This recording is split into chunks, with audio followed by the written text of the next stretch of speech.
Perfect. Hello. Welcome everybody to this week's Mythbuster with Alina and I today. So we wanted to cover the topic off of why opening a second site isn't always the right choice. There's a massive myth out there that actually you think and perceive that you're doing well, so let's open a second site and that will make me do better. And we actually want to bust that myth and explain how sometimes that isn't the right way to go, and what maybe tips and tricks we can give you at a very high level, right, Alina, today on how to maybe avoid making that decision. So don't forget that this is on at 12 p.m. Thursdays. You can also watch it on demand afterwards. So if you've missed it, don't stress. And any questions that you might come up with on demand, please feel free to get in touch and we'll be able to answer those for you. So I'm actually going to pass straight to the lovely Alina to introduce herself and some of the key points that we're going to cover off in the next 10 minutes, and then we'll go from there. Amazing. Thank you for the introduction there, Jess. So hi, everybody. Thank you for joining us today for our Mythbusters live stream. Just to give you a bit of background for those who might not know me, my name is Alina Cooper. I've worked in the leisure industry for over 20 years now. And I'm currently the co-founder and managing director of Get Set Go Swim Academies. We have 3 locations in London currently. We're about to open our 4th in Q1, end of Q1. And I also work as the SYSP program director for international consultancy company Studio Grow. We work with 4,000 studios worldwide to help them support and scale and grow their businesses. And over to you, Jess. I think we need a lovely introduction. Oh, yeah, I didn't introduce myself. I'm not very good at that. Okay, so I'm Jess. I'm the Director of Customer Experience at Kook Software Services. So we focus very much on independent, boutique, small group, personal training facilities that our software can facilitate managing everything from business to leads to members to employees, all of those things all in one place. So Alina and I are quite well equipped in terms of experience and what we're doing with you guys at Studio Grow, at Kooks, on helping you guys with these journeys and how to manage and mitigate some of these risks, myths, and actually what to do as your next steps, aren't we? So Kooks is definitely the software side that can help implement some of those changes and even help you put into place some of the points that we might cover off today. Amazing. Thank you, Jess. So let's dig straight in. So we're here today to talk about why opening a second studio might not always be the right choice. And it's something a lot of studio owners and gym owners aspire to do. You know, it's great getting the keys to that first building and opening up, but actually it's often deemed a proof of success almost when you have multiple studios. Yep. And that can sometimes be the case, absolutely. And, some of the most successful businesses scale and are opening more and more sites. But it's looking at when is the right time to do that and what data you need to analyze before you can make that decision to take that big step. Otherwise, it can actually go completely the opposite way and really hinder your current operations, let alone be able to scale a second site. So there's a few points that I specifically want to talk about today. And I know, Jess, you've got quite a lot of valuable insight to add in here as well. So I think first things first, I'm going to cut straight to the bullet points. So financial considerations, before you even consider a second site, the first thing to do is actually understand what that could look like. I talked about this in the Mythbusters episode 2 weeks ago. And I'm a big believer in how important it is to know your numbers as a business owner. And it still shocks me today how many studio owners, gym owners, when you ask them this question, they don't know the most basic numbers, let alone have a budget in place, targets. They're not tracking their data on a monthly basis. So First things first, we need to look at the numbers.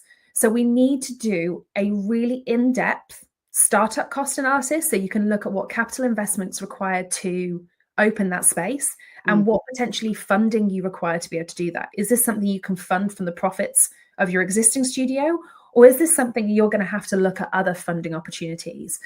The second thing then is looking at your 3-year financial forecast for that studio. So looking at your revenue, what revenues can you drive through the space? What your operating costs can be? And the really important thing to consider here as well is looking at the staffing piece. And I think firstly, you need to make sure that you're not stretching yourself too thin, but also there is the added benefit of economies of scale when you've got 2 sites and you can potentially share some of those costs and resources. Yeah. And I think it's really important to understand that your business isn't going to open generating the same revenue as your existing studio. So it's factoring that phased growth. At Studio Grow, the department I run is all about starting your studio profitably. So that is absolutely achievable if you have the right pre-sale strategy in place.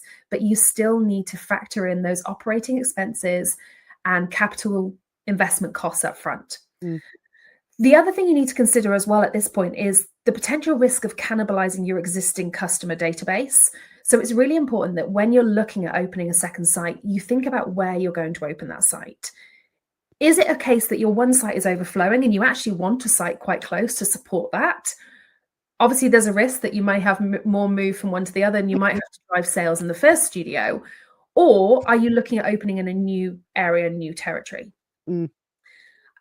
Jess, from that side of things, what would you recommend and how can studio owners look at optimizing technology to help them deliver some of this data? Oh, it's a great question, and your points are so spot on, but there's so many different ways. I think people forget about the basics when it comes to what information to look at, don't they? So it's not even the money side is massively important. Are you in a profit? Are you profitable at your current business? Like you said, is it going to be an overflow? Do you actually need a new venue that's a separate business, or can you just find a new facility for your existing business and be one location and grow that way? But the best way to understand it is the data that you're capturing within your system. So for example, in Cooks, I would get someone to look at their KPIs and metrics, but not just at their KPIs and metrics from the revenue perspective, but your sessions. How busy are they? Are you truly at capacity in each and every session at every time of day of the week? To need that overflow, to need that new facility. Because if you're not, then you need to be working on where you are now and the facility that you've got to build the members and get to capacity to be in a better profit, then maybe use that money to fund your next facility. And again, revisit those questions that Alina's just put to you. Is it actually that you want an overflow? Is it that you want a completely new entity that's going to bring new customers, so on and so forth? So I would look at all of your KPIs as a whole, but definitely be looking at where your revenue is coming from, which memberships, what models working best, what your scheduling looks like, are your sessions full or not? Because that's the biggest indicator. You could have hundreds of members sat in your system, but if not all of them are attending every session that's available to them, then actually you're not going to be making money at that gym, let alone at the new one. So it's really about having that data all in one place to understand it holistically, rather than having to jump from one to the other to get that information and then it all just not making sense. Yeah, absolutely. Yeah. And I think one of the other things that I think is really important to look at this stage is your timing and market readiness. So Jess has touched on this here already, but your first location should be consistently profitable and stable before you even entertain opening a second space. Yeah. You need to make sure that all of your systems and processes are fully documented and replicable. You need to make sure that you can literally copy and paste with some site-based adjustments, and that you've got those proven methodologies. So everything you're doing now, if you're not doing it already, document. Have those SOPs in place for all of your processes, however simple you may think they will be, from how you process memberships, your marketing, through to your day-to-day operations. And I think the next part of that as well is understanding the market readiness. So it's really looking at whether the market conditions are favorable for expansion right now, looking at what locations you're going to be looking to move into. So doing full demographic analysis. You want to know everything about that area, from the footfall through to the demographics of the individuals and psychographics of those individuals, to make sure that that aligns with your business model. You want to have a full understanding of your competitors in that market. What are they offering? How will you stand out? What's your USP going to be? I think the next point on here as well is thinking about the operational challenges as well. There are lots of benefits, as we've already mentioned. So the economies of scale, being able to share resource, having that support across multiple sites are all real positives to opening a second site. And especially for sites that may be slightly heavier loaded in kind of the higher management side of things to start with. But it also does come with operational challenges, because your management bandwidth will get stretched because you will have this new distraction that you're focusing on. And everybody naturally gravitates to something that's new and shiny. But you've got to make sure you don't take your eye off the original studio and take your foot off the gas there. Yeah. Quality control is also another thing as well. And it becomes more and more difficult. The more sites you have, the harder it is to maintain those brand standards and those operational standards. And that's not to say it can't be done, but you need to have those documented processes in place. You need to be measuring that, and you need to be working closely with every studio or gym to ensure they are all delivering consistently on brand experiences. Yeah. The next thing for me is around growth strategies. And I always, when I'm working with clients, I always recommend that they don't just think of the only opportunity for growth here is a second studio. It's thinking about what other opportunities there may be. So how could you potentially maximize your current location's potential? Are there new revenue streams? Is there an untapped market you can move into? There's lots of different opportunities here. Could you, if you're at capacity, is there opportunity to take on an additional space within the building you're in, or build something additional? So sometimes there's opportunities to actually scale and grow the revenues within your existing business. And one thing that we talked a lot about back kind of during COVID and post-COVID, but also, is there an opportunity for you to explore digital or virtual solutions? It's not for everyone, but actually for some people, there is still a demand for this if it's done well. And I know, Jess, you're quite up on this side of things and the benefits of doing it. Is there anything you want to add there? Yeah, I think you're completely... Look at what you can do in-house first, because there's ways that you can increase revenue through your current facility, even if that doesn't mean getting a massive influx of new members in. If that's something you're struggling with, look at how you could maybe invest in marketing strategy to get those new members in, but also price increases. How are you valuing your product as high as it should be valued? Are you giving too much away for too little? Have a think about that. But the online process is, people still want that accountability through a program that they're following without necessarily being in a gym, that they then get that 1-to-1 or 6-to-1 small group kind of training program from. So I advocate massively for my clients to actually have an online program that's available to just run in the background. If you've got a system that works, something like Kooks, obviously I'm going to say something like Kooks, but if you've got something that can automate a lot of that process, where someone's impulsive, they want a 12-week program, they've got a holiday coming up in the spring and they want to be ready for it, anything like that, that they can purchase straight from your website, that's an additional revenue stream. That's another way of being successful without having to open another facility.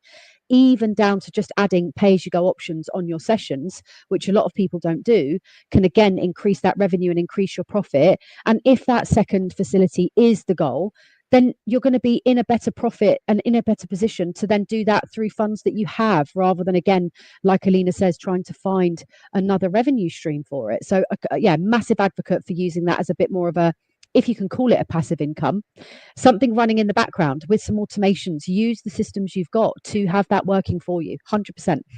Yeah, absolutely. And I think it's really important to ask yourself some key questions, and this kind of wraps all of the points we've just discussed. Yeah. So the first question I would always suggest you ask yourself, and be really honest here, is your first location running smoothly without your constant presence? If you are needed in your business all day, every day, and you're not consistently profitable and your business is not running consistently smoothly, then it's probably not the right time. No. The second ties in with the first for me as well. It's, do you have the right team in place to manage multiple sites? And if the answer is no, what do you need to put in place to be able to achieve that if all of the other points align? And then, have you analysed the new market's demographic and competition? Do you really understand the market and the area you're looking to move into? And then lastly, and most importantly, do you have a full understanding of your current financial position of your current studio? Do you know the ins and outs of every number in that business? Do you understand your risks? And most importantly, when looking at opening another space, it is going to be a cash drain. What does your cash flow look like over the next 3, 6, 12 months? Are you tracking that data? Can you see where you might have tighter months and where you might need to drive some additional revenues? And also, going back to that very first point around building out your startup costs and your 3-year financial forecasts, what investment do you need to put in to bring this business to life? And whatever number you've got there, add at least 10% as a buffer. And how are you going to get that money? What are going to, if you can't fund it yourself, what are the options for funding? Are you going to be looking at angels? Are you going to be looking at, bigger VC-based investments, public houses, etc.? Like, there's lots of options there for you. Yeah. Are you going to go down the debt route? Are you going to go down, the asset finance? There's so many different options available for funding, but you have to think about all of these different questions as part of that, and not just go with an impulse of, I really want a second site. Yeah. Or feel then, the pressure, Alina, I think. Like you said at the beginning, people think that that is what success looks like. Success is different for everybody. And success, having 2 facilities, might not actually mean anything if in 6 months' time it's not done right because you've not replicated a working model, and then you can't afford the both sites, and then you're down completely. So yeah, completely agree. And I think everyone needs to really consider what their meaning of success is to them. Yes, some people like that outward recognition of success and be able to say, I've got 2 sites, 3 sites, 4 sites. Yeah. But the reality is, what is the most important thing to you as a business owner? And for most people, it's that they've got a profitable business with a sustainable, regular income. In the most part. Yes, they will have other goals around why they started that business and what they want to achieve through that business, especially in the industry we're in. But ultimately, every business owner wants to have a financially stable business. Yeah. And there is a time and a place for growth. And absolutely, I am a huge fan of growth. As I mentioned right at the start, we're expanding. We're hoping to have 10 sites in the next 4 years. So we're on that growth trajectory, but we did it at the right time. Mm-hmm. And I think my last point today is really around the success metrics to consider, and just a reminder of what you should be looking at. So, number 1, your current location's financial stability. Number 2, your client retention rates and your staff retention rates. Number 3, your customer satisfaction levels. How are you performing currently? What's working? Yeah. Number 4, as Jess, you mentioned this a second ago, but really analyzing what's working. What are your occupancy levels of your current classes? What is your revenue mix? What products are selling? What products aren't selling? Where is the demand? And where is the pinch point that you can't grow any further?